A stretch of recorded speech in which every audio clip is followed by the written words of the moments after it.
बातें आपके जीवन में तब चरितार्थ होंगी जब आप गीता पढ़ना स्टार्ट करेंगे, जब आप रामचरितमानस पढ़ना स्टार्ट करेंगे।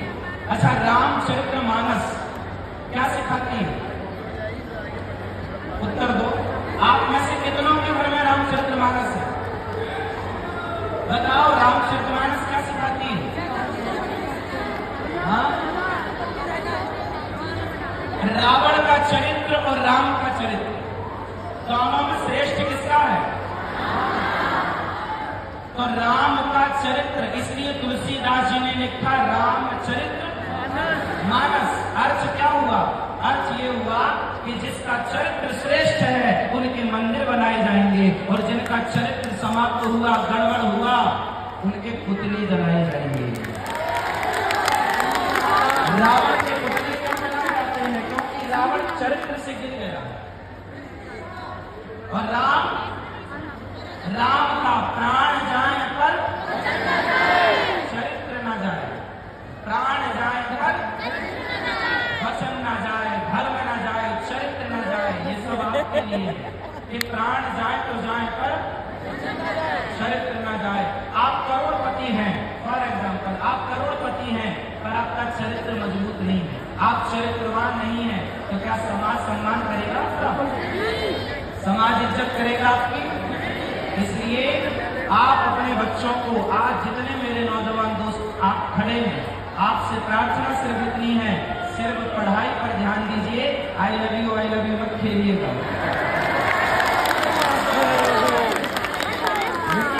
आई लव यू खेलने लग गए तो फिर आपका भविष्य अंधकार में चला जाएगा।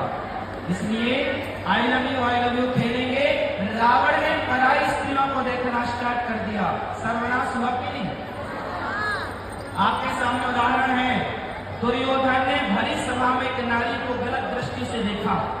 द्रौपदी से कहा, आजा मेरी जंघाओं पर आकर बैठ जा, मेरी जांघ पर आकर बैठ जा, मेरी गोद में आकर बैठ जा। कहा या नहीं? सर्वनाश हुआ कि नहीं? दुर्योधन का सर्वनाश हुआ। बोलो क्यों हुआ? पराई स्त्री के कारण। हाँ या ना? रावण का सर्वनाश हुआ इसके कारण, हर स्त्री के कारण। आपको सबक लेना चाहिए। इतिहास से जो नहीं सीखता, इतिहास से जो सबक नहीं लेता, वो सबसे मूर्ख होता है, और जो इतिहास से सबक लेकर अपने चरित्र को, अपने जीवन को संवार ले, सही रास्ते पर ले जाए, समझदार होता है। इसलिए शास्त्रों को समझना पड़ता है। समझदारी वो है कि हम शास्त्रों को केवल सुने ना, महाराज जी कथा सुनाएं तो केवल सुने ना, उस सुनी हुई बातों को जीवन में चरितार्थ करें, उन बातों पर चलें। झूठ बोलना पाप है, नदी किनारे सांप है। किस किसने सुना है? झूठ बोलना पाप है, नदी किनारे सांप है। काली मैया आएंगी और सुना तो सबने है, क्या सुनने से काम होगा? जब तक जीवन में इन बातों को अपनाया ना जाए। महाराज जी जो कहते हैं आपसे, वो केवल कहते नहीं है। ये दास अनिरुद्ध जो कहता है, हम केवल कहते नहीं है, जो कहते हैं वो करने का पूरा प्रयास करते हैं। जितना हो सके उतना करना चाहिए। पूज्य महाराज जी ने कहा, आप गौरी गोपाल आश्रम आइएगा, वहां जो सेवाएं चल रही है उनका दर्शन कीजिएगा। पूज्य महाराज जी ने भी हमें वादा किया है, वो भी आएंगे, और ऐसी विभूतियों की आज समाज को, देश को जरूरत है। पूज्य महाराज जी बागेश्वर धाम आप कभी जाइए और वहां जाकर देखिए, हनुमान जी का दिव्य प्रताप है। वहां पूज्य महाराज जी हर वर्ष कन्याओं का विवाह कराते हैं निःशुल्क। गरीब परिवार की बेटियों का विवाह कराते हैं और उन सबका आशीर्वाद लेते हैं, और सहयोग करने वालों को आशीर्वाद प्राप्त होता है। पूज्य महाराज जी कथा के द्वारा केवल कथा ही नहीं सुनाते, पूरे भारत को जोड़ने का काम करते हैं। बोलिए बागेश्वर धाम की, भारत के संतों की, भारत के संतों की। हमारे देश में ऐसी कितनी पिक्चर बनी, मूवियां बनी, जिनमें संतों को गलत तरीके से दर्शाया गया, दिखाया गया। क्यों जानते हैं? अच्छा ये बताओ, महाराज जी 3 दिन के लिए आए हैं।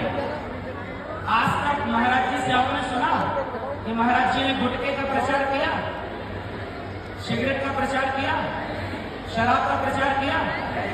इन्हें कोई 1 करोड़ रुपए दे और कहे कि जी आप जरा आप ही कह दो कि दाने दाने में केसर का दम, तो क्या ये कर सकते हैं? नहीं कर सकते। विश्वास है आपको?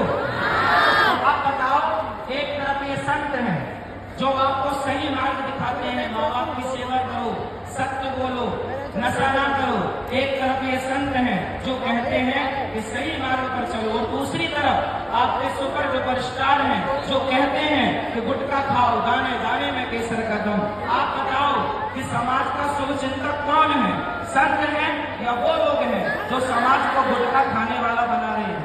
और तो छोड़िए, आज बताइए, क्या संत शराब का प्रचार करते हैं?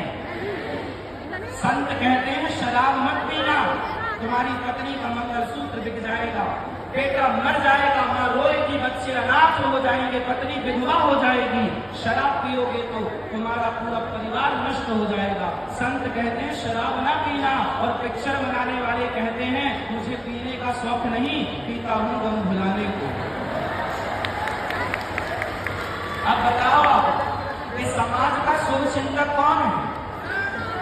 इसलिए समाज में संत यदि शुभ चिंतक हैं, आज भी हम जैसे लोग, महाराज जी जैसे लोग समाज में खुलेआम बोलते हैं कि आप ऐसे लोगों को त्याग दो जो गुटखे का प्रचार करें, शराब का प्रचार करें, ऐसे लोगों को त्याग दो। और आप अपने बच्चों का भविष्य चाहते हैं तो ऐसी मूवियां देखना छोड़ दो, ऐसे सत्संग करना स्टार्ट करो जहां आपके अंदर इंसानियत पैदा की जाती है, आपके अंदर के हैवान को मारा जाता है। पिक्चर देख के क्या पाओगे सिवाय अश्लीलता के? शराब पीना ऐसी कोई पिक्चर नहीं है शायद जिस पिक्चर में शराब का सीन ना दिखाया जाता हो पीने का। पर 3 घंटे की कथा में कोई शराब यहाँ कोई पीता है इस परिसर में? तो बताओ, जिन संतों ने समाज का भला चाहा, उन्हीं संतों को इस तरह बदनाम किया गया कि उन संतों को कह दिया गया अरे संत तो पाखंडी होते हैं, ढोंगी होते हैं। ये ढोंगी पाखंडी जैसे शब्द संतों के लिए प्रयोग हुए हैं या नहीं? हाँ या ना? तो ये समाज का कैसा न्याय है संतों के लिए? जो गलत बैठ रहे हैं, जो गलत का प्रचार कर रहे हैं, उन्हें सुपर स्टार बनाया गया, और जो संत जी जान लगा रहे हैं आपकी सेवा में, उन्हें पाखंडी कहा जाता है। इसलिए एक नया संकल्प, एक नई ऊर्जा के साथ हम अपने भारत की संस्कृति का और भारत के संतों का सम्मान करेंगे। जो हमें सही राह बताएगा, हम उन संतों का सम्मान करेंगे। और ऐसे महान संतों की हम भारतवासियों को जरूरत है या नहीं? तो फिर संतों का सम्मान करना सीखिए।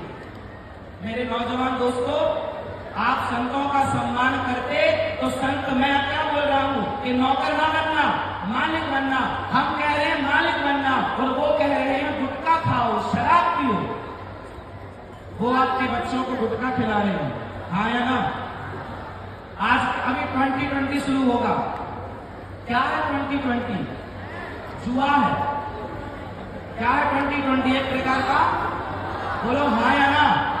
कितने लोग सहमत हैं कि क्रिकेट में जुआ होता है और देश का नौजवान उसकी बलि चढ़ता है?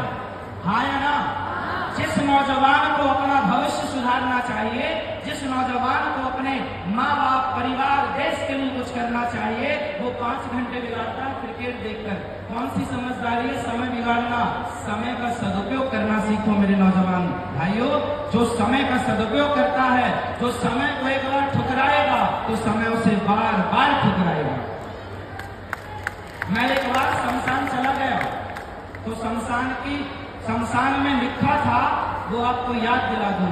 शमशान में लिखा था कि वक्त के पास, समय के पास, बोलो समय के पास इतना समय नहीं है कि वो फिर से आपको समय दे सके। समय के पास इतना समय नहीं है कि वो फिर से आपको समय दे सके। इसलिए समय मिलता है संतों की संगति करने का, तो खूब संगति कर लो, भर लो। अपने आप को राम नाम की लूट है, और लूट सके तो अंत समय पछताएगा।